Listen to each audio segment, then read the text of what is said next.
Okay, something a bit different today. I've picked up this Vespa 150 and we're going to go take that for a ride. Um, Most of you will know me as a motorcycle enthusiast, motorcycle being something like this, which is my other bike, my other current bike.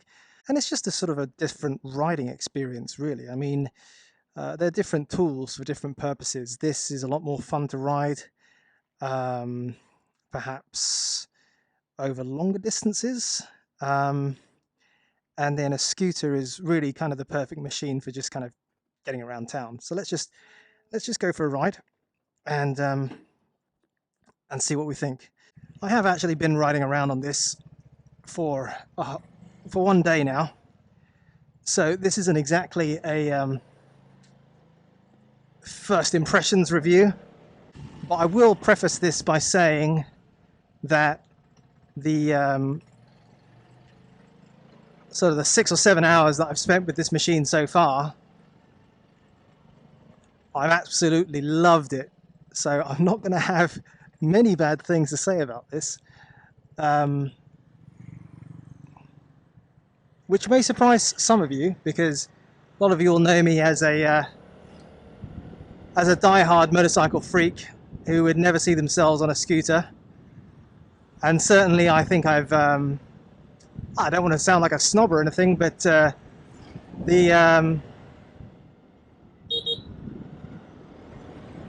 Honda Varios of the world and those kind of scooters, the mass-produced utility scooters, don't really do much for me these days. But this is altogether a different type of machine, I would say. Let's go up to the main road and then go for a bit of a ride down to one of the other villages.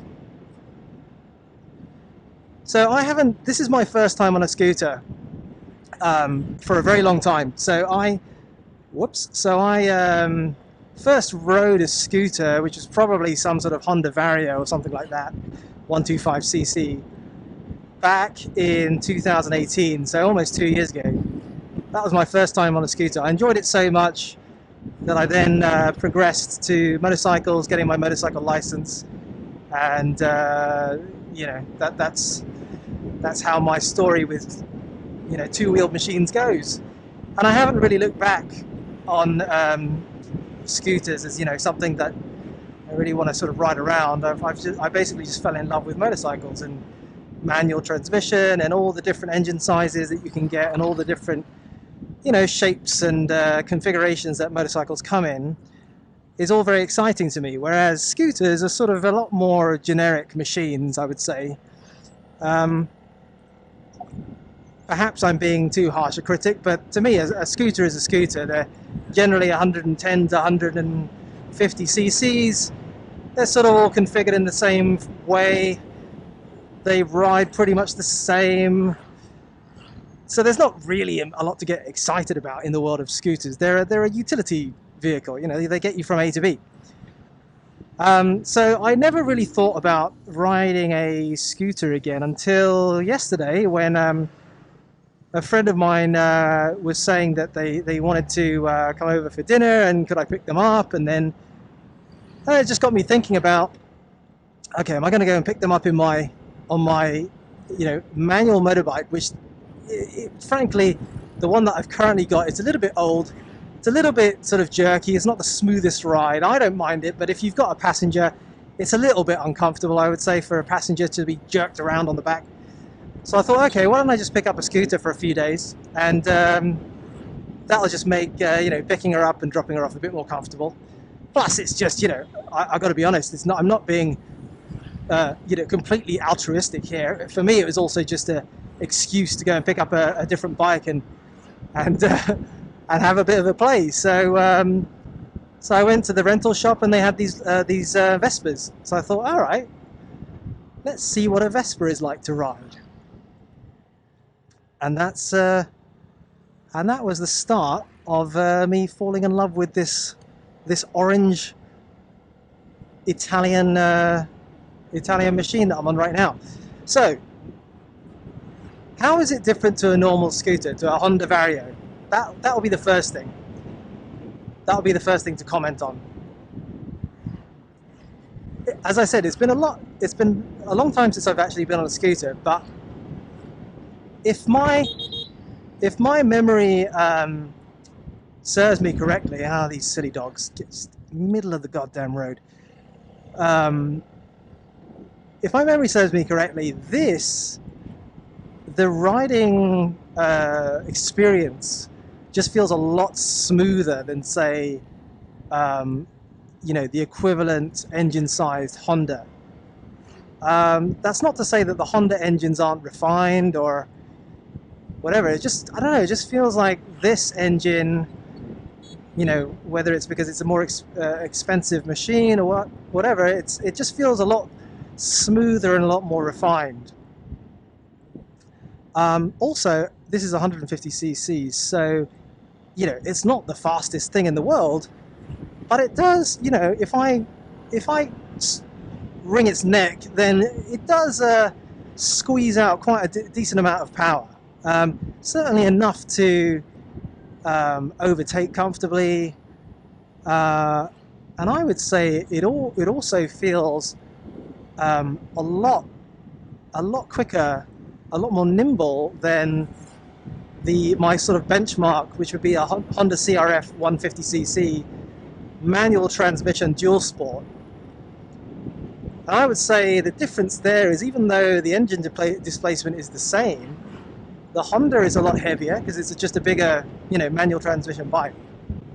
And the gearing on the Honda is so low that you're just constantly having to switch through the gears up and down as you're going through traffic. If you need to overtake, you definitely got to switch down a gear, that kind of thing. Whereas here, it's just twist the throttle and go. So I would say that this,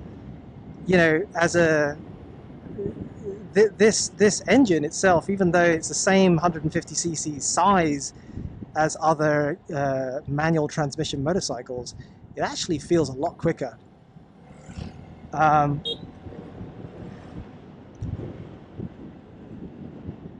It's just a lot more responsive, and because you're not messing around with the gears so much, it just feels, it feels like you've got instant power. I mean, it's still not sort of, it's not going to rip your arms off or anything like that, but it's a nice amount of power actually for these country lanes, and for getting into the more kind of dense traffic around the main roads where you might have to overtake. It's perfect for that. So I think at any minute now I'm going to reach the beach where it's actually closed and I'm going to have to turn around. But for now, let's just keep going. So I think, although, there you go. So it's currently, obviously, we're still in the middle of this COVID-19 pandemic. So all the beaches are closed.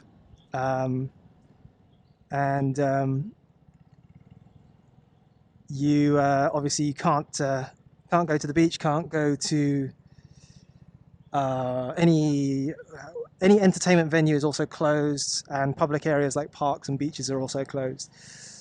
Don't ask me why, because obviously I, like many others, think that the beach is actually a very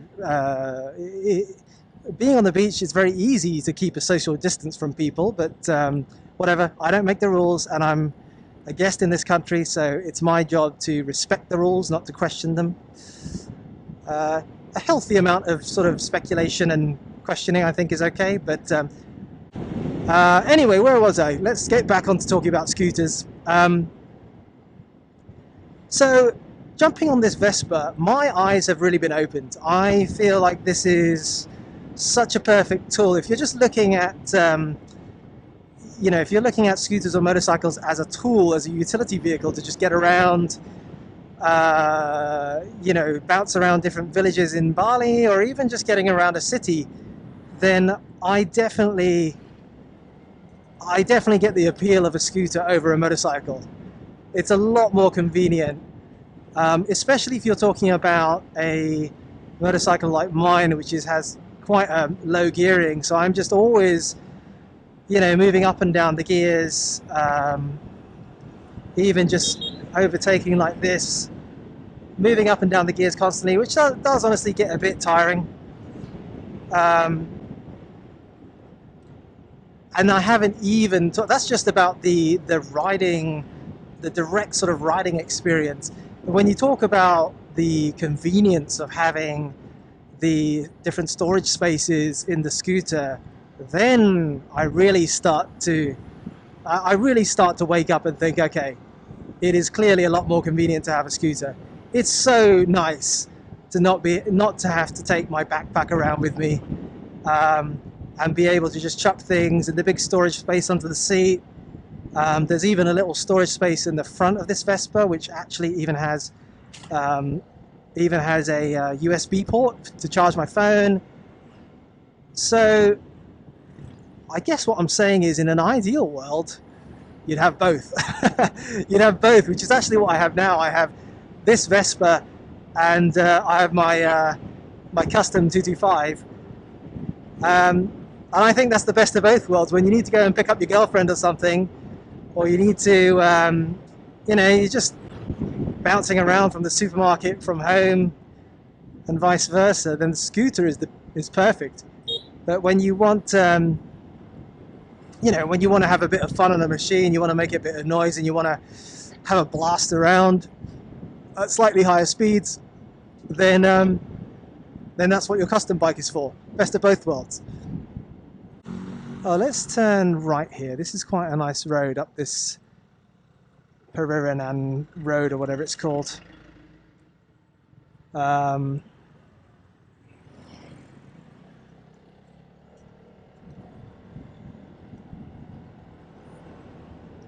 rode down here yesterday on my way back from Ubud, or whenever it was, a couple of days ago. This is a really nice road.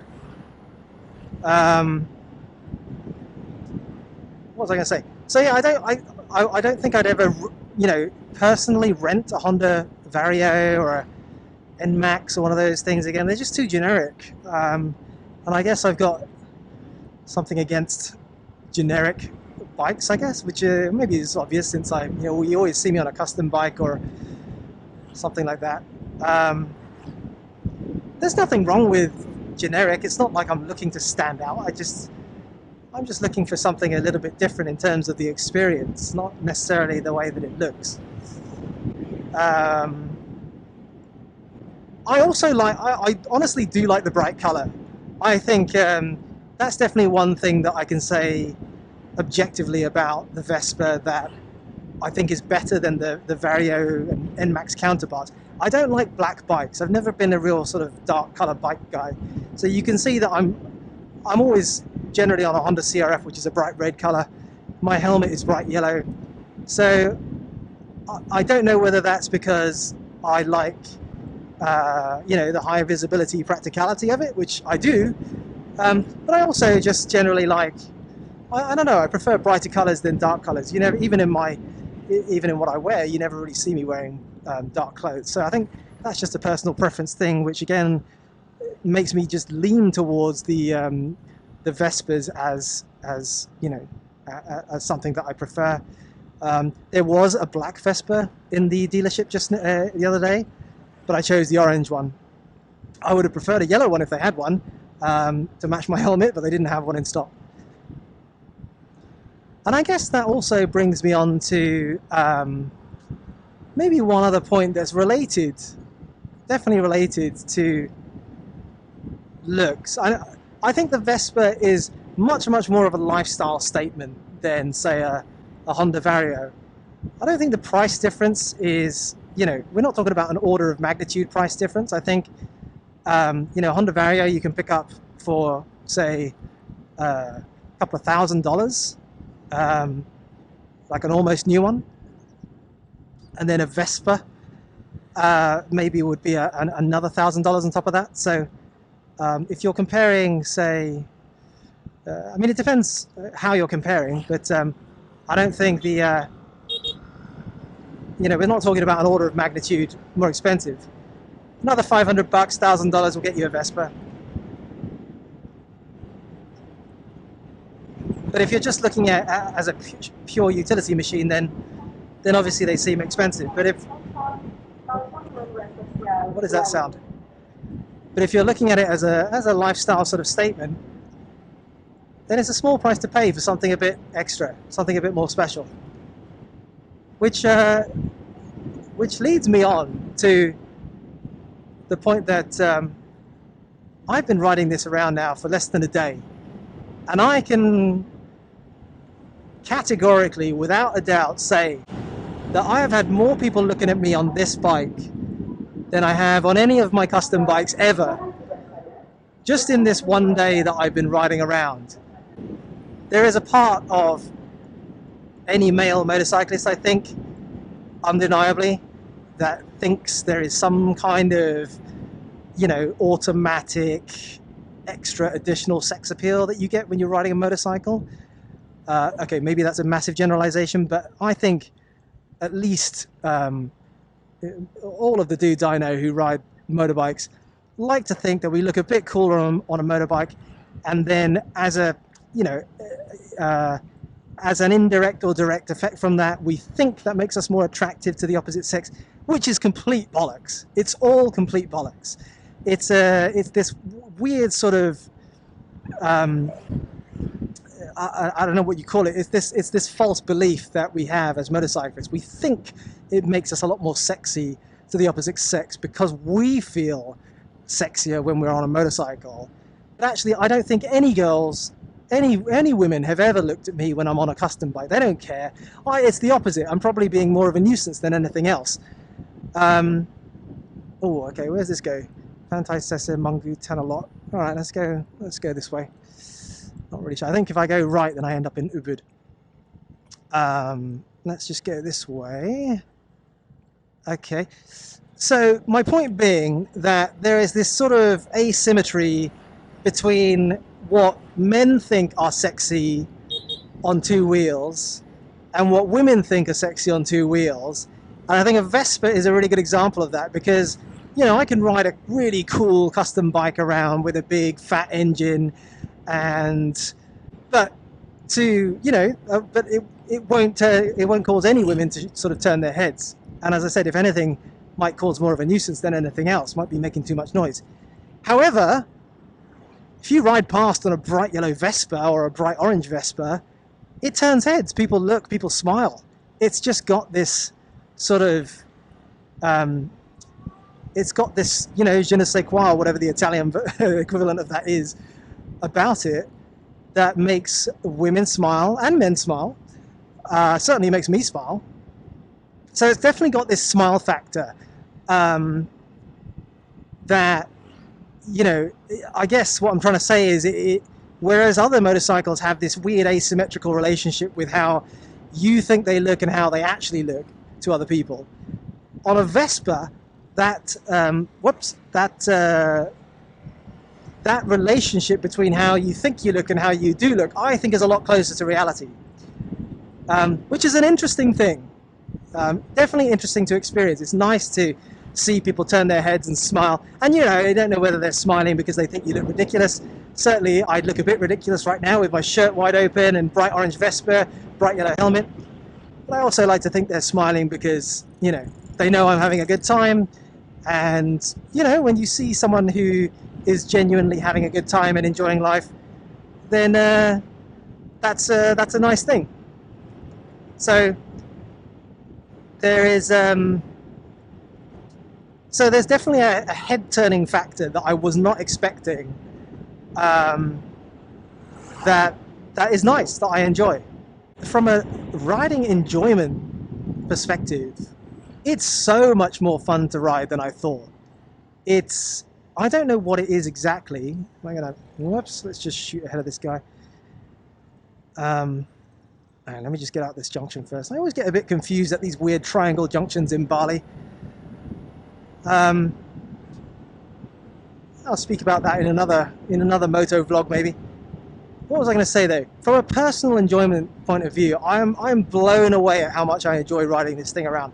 I don't think it's just because of the fact that it's an automatic and you just sort of twist the thing and go. I mean, that's part of it, but I've also ridden other automatic bikes before, so I don't think it's just that. I think it's a combination of, you know, all of the factors in one. It's this smooth engine, it's the I mean, it is the, you know, the twist and go factor, but it's also the lifestyle, you know, the lifestyle factor combined. Don't quite know where I am right now, but let's just keep going straight. I also do think it is genuinely a very well balanced machine. So there's, you know, probably a reason why they haven't changed the shape of these things in years and years and years. It's extremely well balanced. You can drift around the road and you know, really lean into corners in a way that I don't think I could on a Honda Vario. You feel like a very strong connection with the machine that I don't. Again, I just never really felt on one of these sort of utility scooters before. It sounds a bit funny that I'm talking about a Vespa like that, but no, maybe that's a thing. Maybe maybe I'm not wrong. Maybe that is. Maybe they are known to be these. How would you say? Maybe they are known to have a much more pleasant riding experience than, say, you know, I keep on using the term utility scooters, but yeah, perhaps they do. So basically, I think, oh, is that police? That's a nice bike.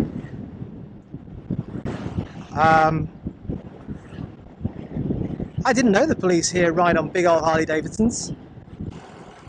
So I've said so many good things about this bike. You might be thinking, okay, am I going to buy one now, or am I going to rent one long term? To be honest, I am thinking about, as I said earlier in the video, it would be, I think, the best of both worlds to have one of these around and have a custom bike around. I can honestly say right now that probably I'd be riding this a lot more than my custom bike, especially as most of this, you know, most of the riding I do is just from point A to point B around the village, and for that purpose this is perfect. But having said that,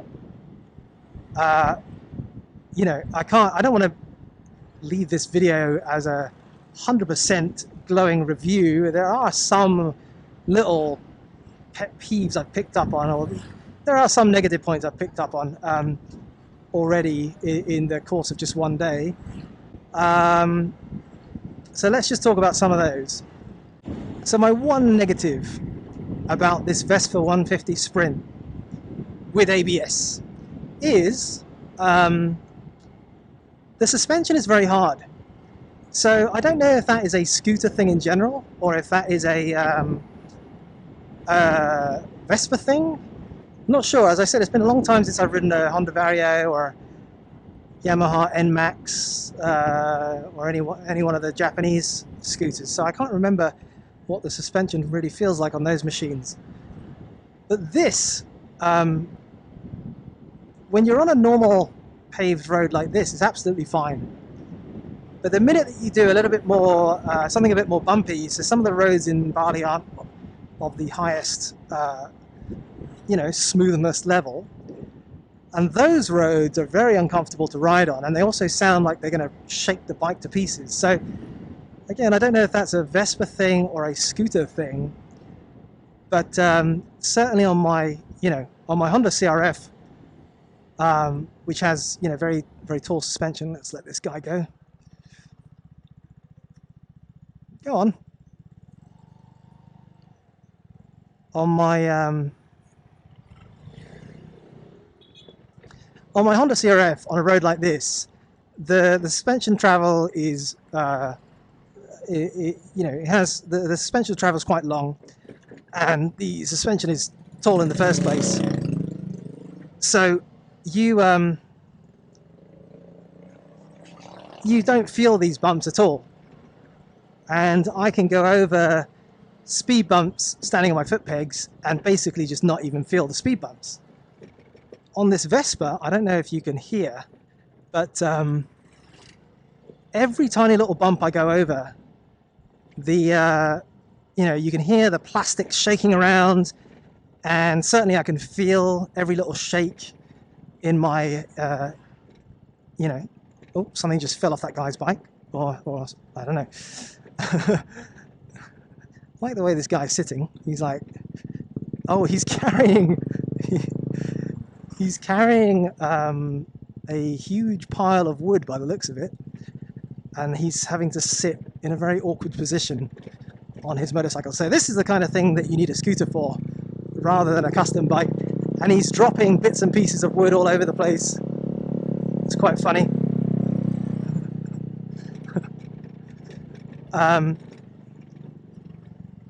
But yeah, I don't know if you can hear every little bump in the road. You can hear the plastic shaking around. You can hear my voice vibrating. It's very uncomfortable. Not that you ride roads like this all the time. I mean, in Canggu, this road is sort of a daily occurrence, and it's so uncomfortable on the Vespa that I'm starting to go the long way round and avoiding this road, because it's just it's just uncomfortable, and you feel like you're doing damage to the bike. So again, if that is a Vespa thing, let me know in the comments, or that might just be a scooter thing in general. They might have just very poor suspension, which wouldn't surprise me. I guess that sort of makes sense. But then once we're on a road like this, it's absolutely fine. Oh my god, it's like riding on a cloud compared to that shortcut. So it's interesting to see, the difference, between, say my custom bike, which just basically just sails over bumps like that, and this scooter where you feel every tiny little indentation in the road. That would be my only complaint. Certainly if you have to do roads like that every day, then I think you'd want something other than this Vespa, because you might significantly shorten the lifespan, poor little thing. That looks like my bike, but it's not.